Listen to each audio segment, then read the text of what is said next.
What could we have done differently? I say so much.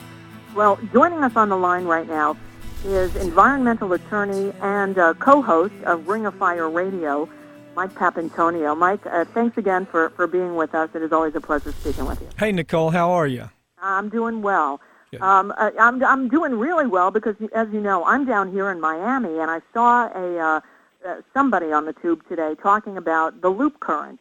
Yeah. The way the loop current is running right now, it's looking like the Florida Keys and the southeast coast of Florida might be spared this oil, although, that could change depending on which way the wind blows. But for right now, we're looking clear. Yeah, Nicole, the loop current is not very predictable. I mean, we'd like to say that we know the direction, that everything works out according to past history, but it really doesn't. We thought the loop current was going to save us. We thought it was going to create a wall between us and the worst part of the oil, and it didn't. So what you need to be aware of is that this is, at this point, it's anybody's guess. If the hurricanes move into this area, obviously it's better for South Florida. It's terrible for North Florida, terrible for the entire Gulf Coast. But, I mean, there's so many variables out there that we just can't be aware of. One thing we do know, though, one thing that's always predictable is that BP continues to lie to us about their solution here. I don't know if you followed this story, Nicole, but what we find is we find now that there's a couple things happening that are very troublesome. First of all, there is somewhat of a police state that's starting to form up. We saw 2 days ago the report that a reporter couldn't get within 65 feet of BP operation. If they do, they're subject to a Class D felony, which carries with it 5 years in prison and possibly $40,000 fine. Friends of mine that are in the reporting business, that are very talented reporters, are telling me that there's the wave off that has no rhyme or reason to it.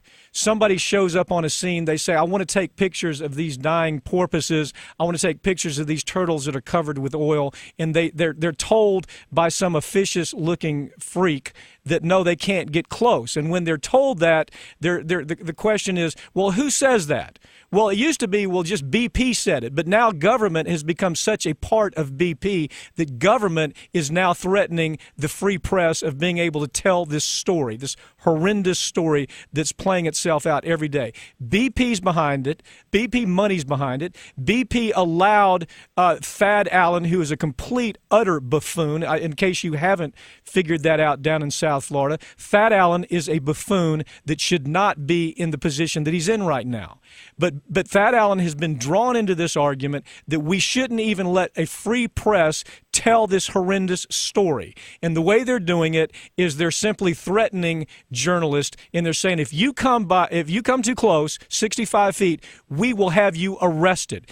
Second part of it, I'm representing a woman in Washington, D.C. You know who she is, Diane Wilson. You probably know Diane. Diane is a world-class activist, one of the most decent people that you'd ever want to meet in your life, a true believer in causes that affect all of what we should care about in a democracy. She's the person who was arrested for yelling out that Tony Hayward should be in prison, and that the people who made this...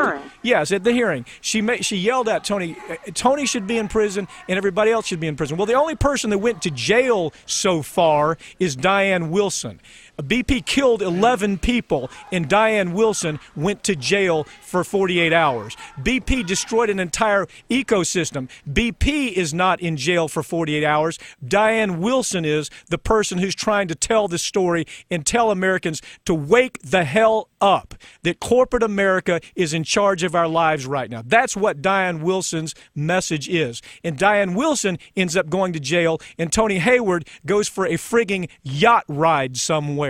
So that's the story that's developing up here in the coast. That's the story that's developing nationally. You may not be hit by oil in South Florida, but I can tell you something, Nicole. It's affecting your life directly and indirectly. Oh, of course it is. It's affecting each and every one of us. And the fact that it's day 79, and as you mentioned, not one person has gone to jail yet, well, except for Diane Wilson. I mean, God forbid, if Lindsay Lohan had blown up an oil rig and killed 11 people instead of, violating her probation, she'd been better off. Exactly. She wouldn't be in jail either.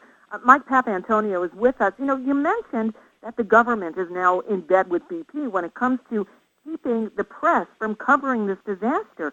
How can that be? I mean, I remember hearing the story that the FAA had this no-fly zone over the mess, and it's like, wait, how can they do that? That's a government agency, and this is a private corporation. From day one, you may remember a woman Landry, her Admiral Landry, another Coast Guard, another Coast Guard nut, who was put in charge of what was happening. Landry, I swear to you, it's almost like she was suffering from Stockholm Syndrome within a week. It's almost like she had been taken captive by BP on behalf of the entire U.S. Coast Guard, and she was then working for BP because she was suffering from Stockholm Syndrome. And it's the same thing I say. It's the Patty Hearst notion. You know, the SLA takes her, makes her a prisoner. She comes out. She's a friend of the SLA. That's what I see happening with Thad Allen. It's every government official that's tried to go in there and do something ends up being a captive audience for BP. Right now, we're seeing it all up and down this coast. Government is not there for taxpayers. Government is there for BP. It's almost like the British said, good God, you got to stop talking bad about us. You remember that? You remember the Prime Minister being so outraged that we're talking bad about BP, and all of a sudden the government becomes conscious of that and says, oh my God, we can't say anything terrible about BP. Now we're seeing it manifest itself in the way that government interacts with BP day to day. It's a horrible event that's taking place. It's a horrible development. But I got to tell you something, and you know that I don't say this lightly. I'm on top of what's happening. I'm seeing it day to day. It is happening. We're seeing a pattern of BP making insane decisions on behalf of government, where government ought to be taking control of BP, ought to be nationalizing part of the company and making them do what they're supposed to do. This thing about them paying us $20 billion means nothing. Look, I met with Feinberg last week. I met with his partner, Mike Rosen, up in New York. I said, is this money been securitized? Is this our money? Has BP handed us this money? Is it in an escrow? The answer was no. And you know why they did that, Nicole? They did it so the average person would say, you know, that BP, that's a decent company. They want to do the right thing. To make us believe that this is a company who cares. This company doesn't care, and we're seeing it unfold more and more every day.